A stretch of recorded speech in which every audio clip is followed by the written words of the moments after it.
రేపొద్దున జాతీయ బీసీ సంక్షేమ సంఘం అధ్యక్షులు ఎంపీ రాజ్యసభ సభ్యులు ఆర్ కృష్ణ గారు పదవులు తన కాలి గోటితో సమానంగా పేద ప్రజల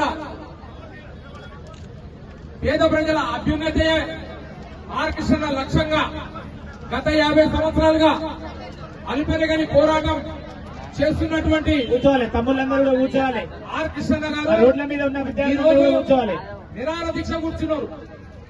నేను ఒకటే గుర్తు చేస్తా ఉన్నా, చిన్నారి చెల్లెళ్లకు, చిన్నారి తమ్ముళ్లకు, వేదికపై ఉన్నటువంటి పెద్దలకు, ఇదే ప్రభుత్వం కాంగ్రెస్ ప్రభుత్వమే ఆ రోజు ఆర్ కృష్ణ దీక్ష కూర్చుంటే ఒక్కటే మాట అన్నారు వైఎస్ రాజశేఖర రెడ్డి గారు, కృష్ణయ్య గారు మీరు దీక్ష దేని కూడా కూర్చోమనుకుంటున్నారు అని చెప్పి ఆర్ కృష్ణ గారికి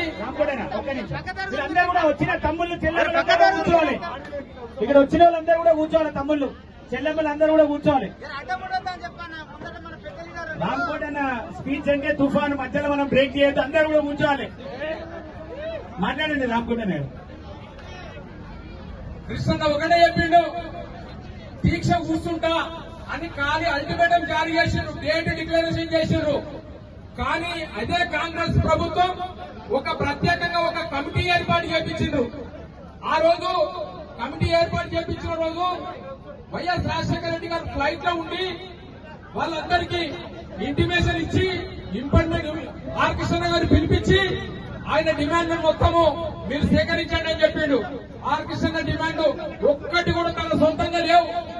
ఒక కనీసం డీసీ భవనాన్ని కట్టడానికి కూడా దాంట్లో ఒక చిన్న ప్లేస్ కూడా రాయలే. కేవలం చిన్నారి చెల్లెళ్లకు, చిన్నారి తమ్ముళ్లకు కేవలం ఫీజు రీయింబర్స్మెంట్ కోసం inter, degree, PG, MBA, MCA, pharmacy, medicine, MBBS ఏ కోర్సు చదివినా ఈ విద్యార్థులందరికీ పూర్తి ఫీజు రీయింబర్స్మెంట్ కావాలని చెప్పి కోరినటువంటి మహనీయుడు మన టైగర్ ఆర్ కృష్ణ. అటువంటి స్కీమ్ పెట్టినందుకు రాజశేఖర రెడ్డి గారు ఉదారత్వంతో పూర్తి ఫీజు రీయింబర్స్మెంట్. చెల్లమ్మలు ప్లీజ్ దయచేసి ఇక్కడ లోపల రావాలి. ప్లీజ్ దయచేసి లోపల రావాలి. చెల్లమ్మలు తమ్ముళ్ళు కొంచెం అడ్జస్ట్ కావాలి. ఎందుకంటే చెల్లమ్మలు పూర్తి ఫీజు రీయింబర్స్మెంట్ ఇచ్చినటువంటి ఘనత వైఎస్ రాజశేఖర రెడ్డి, స్వర్గీయ రాజశేఖర రెడ్డి. చనిపోయినా గాని బతుకున్న పేరు తెచ్చుకోవాలి. రేవంత్ రెడ్డి నీవేం చేస్తున్నావు? వచ్చినటువంటి స్కీములను ఎత్తేసినావు. ఫీజు రీయింబర్స్మెంట్ కోసం, బకాయిల కోసం, సొంత బిల్డింగ్ల కోసం. నేనేం చెప్తున్నంటే ఇవాళ కలెక్టర్ ఆఫీస్ సొంత బిల్డింగ్ ఉంది, ఆర్టీఓ ఆఫీస్ సొంత బిల్డింగ్ ఉంది, పోలీస్ స్టేషన్ సొంత బిల్డింగ్ ఉంది, కలెక్టర్ ఆఫీస్ సొంత బిల్డింగ్ ఉంది, నువ్వు నివసిస్తున్నటువంటి అసెంబ్లీ సొంత బిల్డింగ్ ఉంది, పార్లమెంట్ సొంత బిల్డింగ్ ఉంది, సెక్రటరీ సొంత బిల్డింగ్ ఉంది. కానీ నా ఎస్సీ, ఎస్టీ, బీసీ, బడుగు బలైన వర్గాలు విద్యార్థులు చదువుకునేటటువంటి బిల్డింగులు మాత్రం ప్రతి ఒక్కటి అద్దె బిల్డింగులు ఉన్నాయి. అంటే దీనికి అర్థం ఏంటి? మాకు కోపం వచ్చినా మేమే వెళ్ళిపోవాలి, మీకు కోపం వచ్చినా మేమే వెళ్ళిపోవాలి.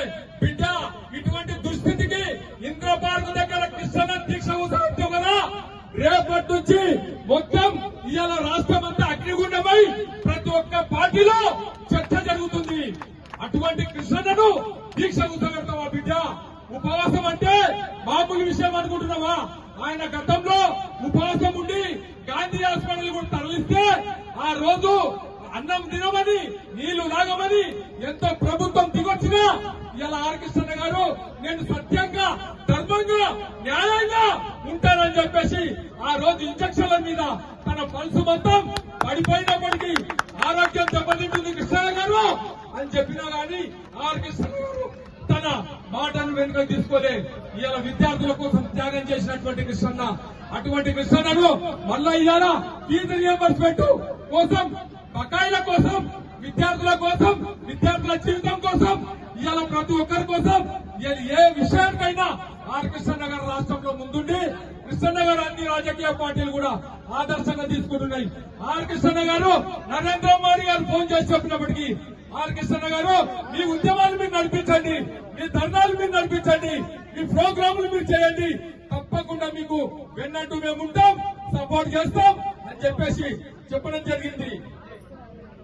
అటువంటి కృష్ణని ఇలా నిరాహార దీక్షలు కూర్చోబెట్టి ఇలా రేవంత్ రెడ్డి ప్రభుత్వం, మేము చెప్తా ఉన్నాం కాంగ్రెస్ ప్రభుత్వం అటువంటి కాంగ్రెస్ ప్రభుత్వం మాకొద్దు. ఆర్ కృష్ణన్న గారి మాటలే మాకు ముద్దు. ఈ రాష్ట్రంలో దేశంలో ఏ రాష్ట్రంలో లేనన్ని స్కీములు అగ్రకులాలు పరిపాలిస్తున్నటువంటి ఈ తెలుగు రాష్ట్రాలలో స్కీములు ఉన్నాయంటే బికాస్ ఆర్ కృష్ణన్న గుర్తు పెట్టుకోవాలి. చిన్నారు చెల్లెల్లారా, బీసీల అధికారం లేకపోయినా బీసీలకు రాజ్యాధికారం తగ్గపోయినా ఆర్ కృష్ణన్న మాట అంటే అక్కి మండిపడుతుంది. ఇలా ఇంటెలిజెన్స్ పోలీసులు కూడా ప్రతి ఒక్కరు కూడా చదువుకున్నది కృష్ణన్న వల్ల అని చెప్పేసి మొన్న ఒక ఐఏఎస్ ఆఫీసర్ వచ్చిండు, ఒక ఐపీఎస్ ఆఫీసర్ వచ్చిండు, కడప నుంచి పూణె నుంచి వచ్చిండు. ఒక ఆయన వచ్చి నేరుగా వచ్చి కాలు మొక్కిండు, కృష్ణన్న నువ్వు పెట్టించినటువంటి స్కాలర్షిప్ల వల్ల నేను చదువుకున్నా, ఇలా కలెక్టర్ అయినా అని చెప్పిండు. ఇలా కలెక్టర్లు అయినా, ఐఏఎస్ ఆఫీసర్లు అయినా, ఐపీఎస్ ఆఫీసర్లు అయినా, ఎంఆర్ఓలు అయినా, ఆర్టీఓలు అయినా ఆర్ కృష్ణన్న గారు చెప్పినటువంటి విధానంగా ఒక చిట్టి రాసిస్తే ఇలా చదువుకున్నటువంటి వాళ్ళు పెద్ద పెద్ద స్థాయిలో ఉన్నారు. ఇలా అన్ని రాజకీయ పార్టీలో కూడా ఏరి కోరితే కృష్ణన్న శిష్యులే ఉన్నారు. అటువంటి ఈ ఆర్ కృష్ణన్నను ఇందిరా పార్క్ దగ్గర దీక్ష కూర్చోబెట్టి ఇలా బీదులు కావాలని చెప్పేసి ఎన్నికల ముందలేమో మమ్మల్ని బతిమిలాడినాం బిడ్డ, ఎన్నికల తర్వాత నిన్ను మేము బతిమిలాడన్నా. మేము బతిమిలాడం, మా చేతిలో ఓటు ఉంది, ఈ ఓటు ద్వారా నీ కాలం చెల్లుతుందని చెప్పేసి సభాముఖంగా మేము తెలియజేస్తా ఉన్నాం. ఈ చిన్నారి చెల్లెళ్ళు అంటారు, గ్రామాలకు వెళ్తారు, వెళ్ళిన తర్వాత వచ్చే రాజకీయాల్లో మాత్రం ఎటువంటి పరిస్థితుల్లో ఆర్ కృష్ణ గారు ఏం పిలిపిస్తే ఆ పిలుపు మీద మేము కట్టుబడి ఉంటామని చెప్పేసి చిన్నారి చెల్లెళ్ళు, చిన్నారి తమ్ముళ్ళు కూడా ఆ రకంగా ఉన్నారని చెప్పేసి సాక్షిగా నేను చెప్తా ఉన్నాను.